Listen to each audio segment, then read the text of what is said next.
Welcome to Speak Easy English. Today's story is about danger, duty, sacrifice, and the power of courage. In a quiet city, there lived a firefighter named Captain Raghav. For 30 long years, he had answered the call of danger. When others ran away from fire, Raghav ran toward it. He had pulled families from burning buildings. He had carried children through walls of smoke. He had saved more lives than he could count. The people of the city loved him and called him a hero, though Raghav himself never used that word. "I am only doing my duty," he always said. Now Raghav was growing old. His hair had turned gray, and his strong shoulders were a little tired. The time had come for him to retire. In just one more day, he would hang up his helmet for the last time and rest at home with his wife and his grandchildren. The other firefighters at the station planned a big celebration for him. They were proud to have worked beside such a brave and honest man. On his very last evening of duty, Raghav sat in the fire station, looking at his old helmet. It was worn and scratched from 30 years of service. He smiled as he remembered all the people he had helped. It has been a good life, he thought. A hard life, but a good one. Tomorrow I will rest. But tonight, I am still a firefighter. The young firefighters gathered around him, full of respect.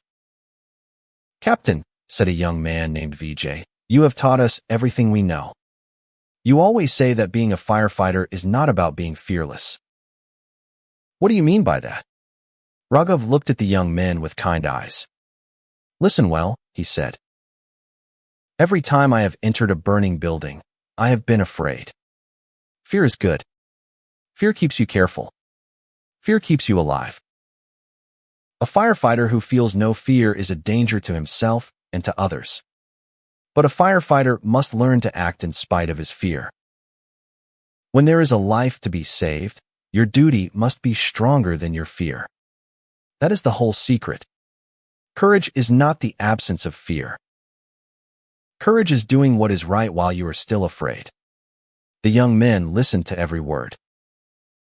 They knew this was the last lesson their captain would ever teach them at the station. As they sat in respectful silence, Vijay spoke again. "Captain, tell us about the bravest thing you ever did. In all your 30 years, which rescue do you remember most?" The old captain was quiet for a moment, and his eyes grew distant, as if looking back across many years. "It was a long time ago," he said softly. "I was young then, younger than you are now. A great factory had caught fire, and the flames were everywhere. We thought all the workers had escaped. But then I heard a sound, a tiny cry, coming from deep inside the building.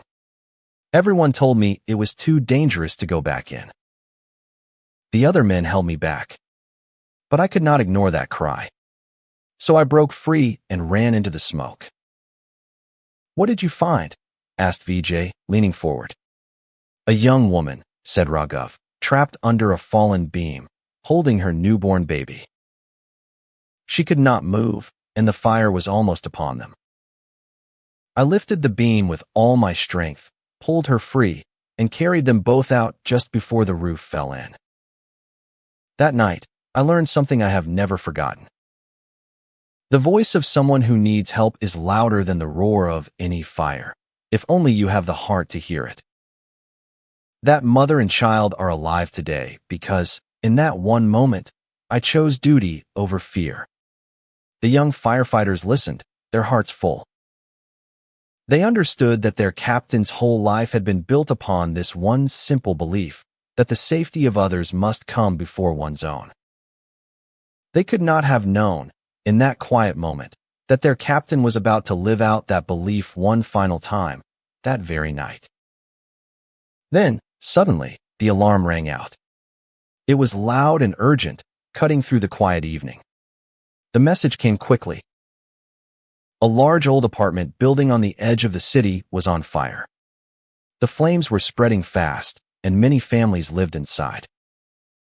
It was a serious and dangerous fire.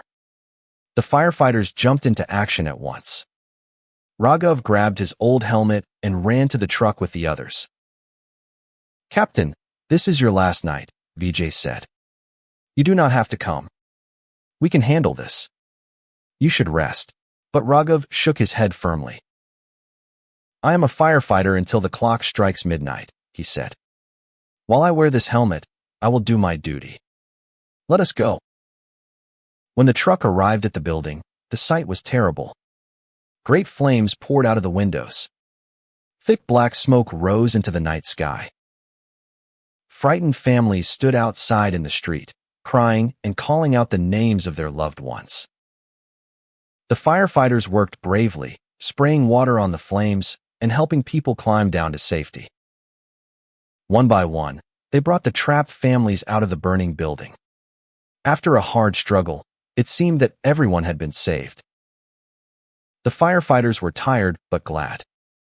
But then a woman ran toward Raghav, her face full of terror. My son, she screamed. My little boy is still inside. He is on the top floor. He was sleeping. I could not reach him. Please, please save my son. Raghav looked up at the building. The fire was now very fierce. The top floors were filled with flames and smoke. The other firefighters shook their heads with heavy hearts. It is too dangerous now, Captain, Vijay said quietly. The fire is too strong. The roof could fall at any moment. No one could survive going up there. I am so sorry. Raghav looked at the crying mother. He looked at the burning building. And in that moment, the old captain felt his fear, sharp and cold, just as he had taught the young men. He was old and tired. This was his last night. In a few hours, he would be safe at home with his own grandchildren. Every sensible thought told him to stay back. But then he thought of the little boy, alone and frightened in the smoke, waiting for someone to come. There is a child up there, Raghav said calmly. And as long as there is a child waiting to be saved, I have a duty to try. I cannot live the rest of my days knowing I stood here and did nothing while a boy cried out for help. The young firefighters tried to stop him.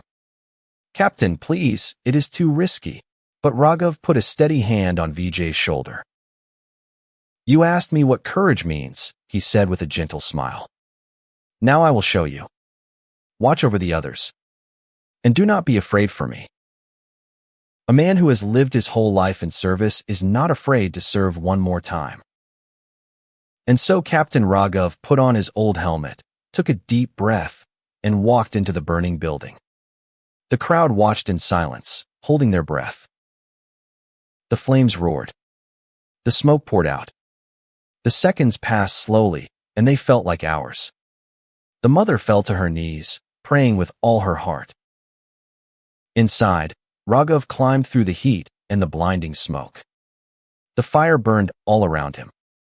His old lungs ached, and his legs grew weak. But he did not stop. He climbed higher and higher, calling out, Is anyone here? Where are you, little one? I am here to help you. The smoke was so thick that Raghav could barely see his own hands.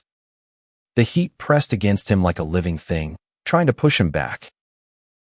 But his 30 years of experience guided every step. He stayed low, where the air was a little clearer. He touched each door before opening it, the way he had taught 100 young firefighters to do. Twice, burning pieces of the ceiling crashed down just behind him, but he did not stop. With each painful step, he thought of the frightened child somewhere above him, and that single thought gave his old legs new strength. At last, in a small room on the top floor, he found the boy, curled up in a corner, coughing and crying, very much all right, but trapped by the flames. Do not be afraid, Raghav said softly, wrapping the small boy in his own coat to protect him. I have got you now. We are going home. He lifted the child into his strong arms and held him close. Then, shielding the boy from the fire and the falling pieces of burning wood, the old captain began the long and dangerous journey back down through the flames. The fire grew worse with every step. The way down was blocked in places, and Raghav had to find new paths through the smoke. He gave all his strength to protecting the child in his arms, taking the heat upon his own back. He was old, and he was exhausted, but his duty was stronger than his tiredness, and his love for the child was stronger than the fire. Halfway down, disaster almost struck. A great beam, burning and heavy, crashed down and blocked the stairway completely. The way out was sealed by fire. For a terrible moment, Raghav stood trapped, the flames rising around him, the child crying in his arms. His old heart pounded, and his strength was almost gone. "Is this how it ends?" a frightened voice inside him asked. But then he looked down at the small boy clinging to his chest, at the trust in the child's tearful eyes, and he found one last reserve of strength he did not know he had. "Not today," Raghav growled. "This child is going home to his mother." He remembered another way, an old service stairway at the back of the building that few people knew about. Wrapping the boy tighter and shielding him with his own body, the old captain turned and fought his way through the smoke toward it. The heat burned his back. His lungs screamed for clean air. Twice he stumbled and nearly fell, but each time he forced himself up again, refusing to let the child touch the burning floor. Step by agonizing step, with the last of his strength, Captain Raghav carried the boy down the hidden stairway, toward the faint light of the open door below. He had been a firefighter for 30 years, and he would not fail in his final, most important duty. At last, the crowd outside saw a shape moving in the doorway. And then Captain Raghav stumbled out of the burning building, the little boy held safely in his arms. The child was alive. The crowd erupted in cheers and tears. The mother ran forward and took her son, holding him to her heart, crying and thanking the old firefighter again and again. Raghav had saved the boy. But the old captain was badly hurt. He had given everything he had. He fell to one knee, breathing hard, his face black with smoke. The young firefighters rushed to his side and helped him. They took him to safety and cared for him through the long night. Raghav survived, but he carried the marks of that fire for the rest of his life. He recovered slowly, surrounded by his loving family and the gratitude of the whole city. He never returned to active duty, for his great service was complete. But he had ended his long career in the truest way possible, by saving one more life. Years later, the little boy he had saved grew up. And when that boy became a young man, he made a choice. He became a firefighter himself, so that he too could run toward danger to save others, just as Captain Raghav had run for him. And Vijay, the young firefighter, never forgot the lesson of that night. He became a captain in his turn, and he trained many new firefighters. To each of them, he told the story of Captain Raghav's last call. And he passed on the words the old captain had taught him. Courage is not the absence of fear. Every brave person feels afraid. The hero is not the one who feels no fear. The hero is the one who feels the fear deep in his heart and chooses to do his duty anyway. When someone needs your help, let your duty be stronger than your fear. That is what it means to be truly brave. And that is the story of the firefighter's last call.